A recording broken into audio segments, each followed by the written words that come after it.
My brothers and sisters, please be seated. I've discovered that in the absence, hear me closely, that in the absence of totally trusting and depending on God, there are many Christians, many believers, many in the faith that have the tendency to substitute reliance on God with reliance on other people. Come on. You know what? In the mental health field, it's called codependency. Codependency is when a person uses another person for the purpose of satisfying their own emotional needs, but in a selfish and destructive manner. Codependency is a term that was originally used to describe a person whose life was affected as a result of being involved with someone who was chemically dependent on drugs or alcohol. But today the definition has become broadened to describe a person who allows another person's behavior to affect him or her, who is obsessed with controlling that person's behavior.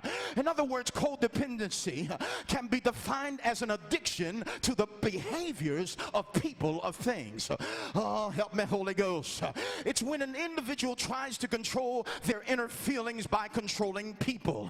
A codependent person will become so immersed in another person that their own personal identity becomes restricted. Why? Because it is crowded out by that other person's identity and problems. A codependent person will display a pattern of compulsive behaviors in order to gain approval from others in an attempt to find safety, self-worth, and identity. When our needs of love and security and self-worth or significance are not met, we will attempt to meet those needs through relying on others, trying to control others, or using substances or things that make us feel good or make us feel happy. This is the essence of codependency. A codependent person is a person who needs to be needed. A codependent person is driven by an inner compulsion to fill the void within them for love and acceptance. So in order to do this, they will get into a relationship with someone and give to them in an attempt to selfishly get what they need in return. Codependent persons usually are people pleasers. They desperately try to please others in order to get approval so that they can feel better about themselves. They fit in with and become like the people around them. They have no set identity. They will go into the extreme and even declare that they don't care what others think about them, but it's only a defense against rejection.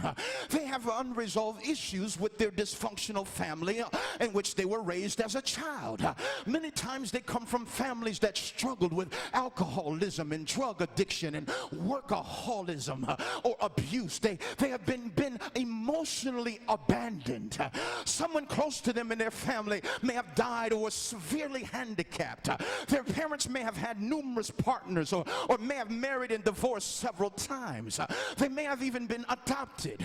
It's quite possible that they grew up in a codependent family and learned codependency as a way of functioning in life.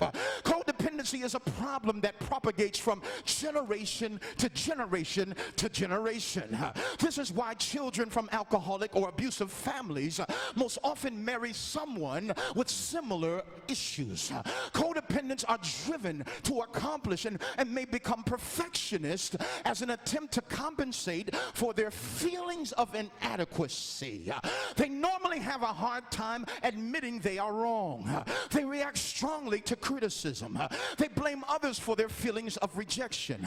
They may also be critical and judgmental of others in order to make themselves feel more equal.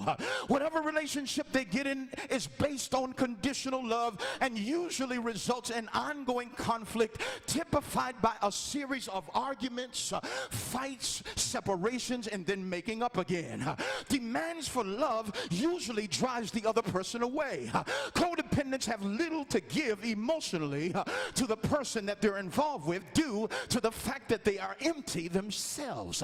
Usually one mate that cannot be alone marries another that is a loner, which as a result one will feel smothered and the other deprived. A codependent will have a problem with anger. Either they will internalize their anger and eventually blow up, or they will react in rage when others do not meet their needs in a way they want to be met themselves. The reason their anger level is so excessive is because they are so insecure that they view the negative events that happen in their life as something that is catastrophic. Codependents are easily rejected and easy to get offended. They tend to take everything personal. They tend to believe they are responsible for the happiness of others. They cannot be happy if others are not happy. If one codependent falls into an emotional ditch, the other will fall too. They tend to feel guilty for what the others have done, for how they've been treated, or whether or not everyone is pleased with them. Come on, church. They are an emotional roller coaster because they are so insecure.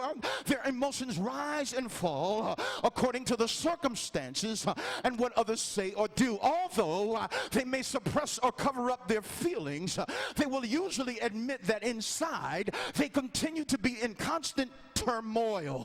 A codependent person either wants someone to rescue or enable them, or they tend to rescue and enable others. They will excuse, tolerate, and cover up the bad behavior of the person they are dependent on, even when it's a habitual or extreme. They will do for others what they should be doing for themselves, and they will expect others to do for them what they should be doing for themselves as well. Codependent persons are controlling and manipulating, and they will do whatever it takes to get others to meet their needs. Codependent people are loyal in a destructive way to their friends. Why? So that they support sinful and often illegal behavior. Come on, church. Codependents keep other feeling. They keep each other feeling that they are not the ones with the problem, so they continuously stay in denial. Codependency is a way to keep the blinders on their eyes in order to ignore their sin. Extreme codependency can lead to severe depression, increasingly poor health, and even suicide. There is an evil, diabolical, seductive spirit behind codependency that takes dependency away, the one from the one whom it rightfully belongs to, which is God, and it changes it to the weak, frail, unstable flesh and blood of mortal man. A person who is codependent is a person who is in desperate need of salvation, healing, and deliverance.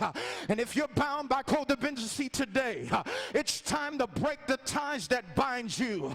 Come on, church, break the ties that bind you. Break the ties that bind you to people and hook up with the only one who can give you exactly what you need. Tell somebody you can depend on God. Psalms 118:8 says, it is better to trust in the Lord than to put confidence in man. Proverbs 28:26, it says, he that trusted in his own heart is a fool, but whoso walketh wisely, he shall be delivered. Micah chapter 7 verse 5 says, trust ye not in a friend, put ye not confidence in a guide. Keep the doors of thy mouth from her that lieth in thy bosom. Jeremiah 17:5 says, thus saith the Lord, cursed be the man that trusted in man, and maketh flesh his arm, and whose heart departed from the Lord. Proverbs 3:5-6, some of y'all know this one by heart. Trust in the Lord with all thine heart, and lean not unto thy own understanding. And all that ways acknowledge him, and he shall direct thy paths. Can you tell somebody you can depend on God? Now, my brothers and sisters, in my conclusion, we live in a day and time when just about everything that we found once secure, and we once found trustworthy, and once found dependable, can no longer be trusted, can no longer be counted on to provide the promise of stability. We can no longer trust and depend on government. We can't depend on the economy. We can't depend on the next person in the White House. We can't depend on leadership. We can't depend on friends, and even family.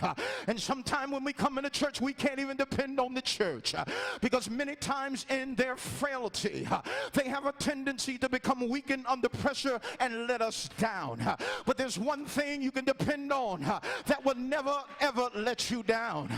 Touch somebody, say you can depend on God.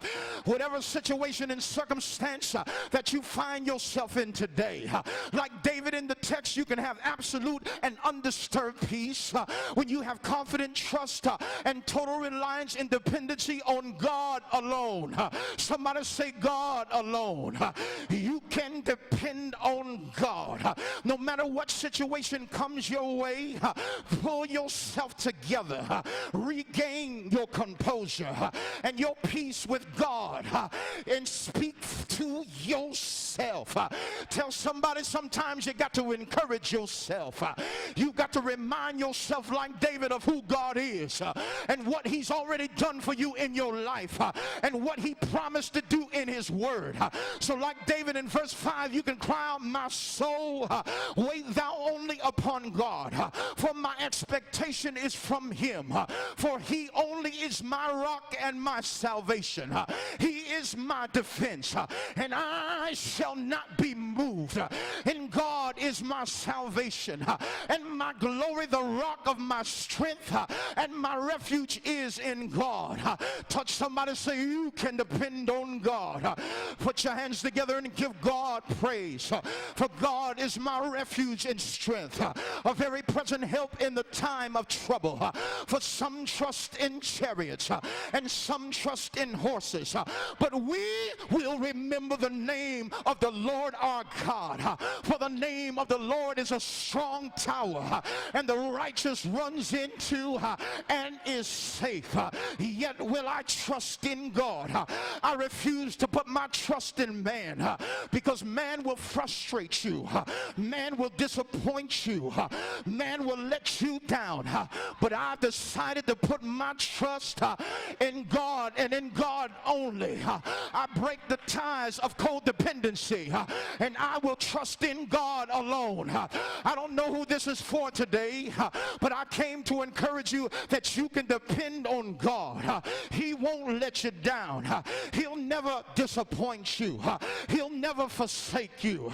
He'll save your weary soul. He'll heal your body, and he'll mend your broken heart. You can depend on God. Just run to him and you'll find safety. You'll find identity. You'll find self-worth. No matter what you've done, he'll receive you and accept you just the way you are, with no strings attached. Can I get a witness? He won't reject you. He'll love you unconditionally. He'll protect you and keep you safe from the threats of the enemy. And no weapon that will be formed against you will be able to prosper. For when the enemy comes in like a flood, the Spirit of God will lift up a standard against him. Because if God is for you, who can be against you? Say yes, somebody. Touch somebody, say you can depend on God.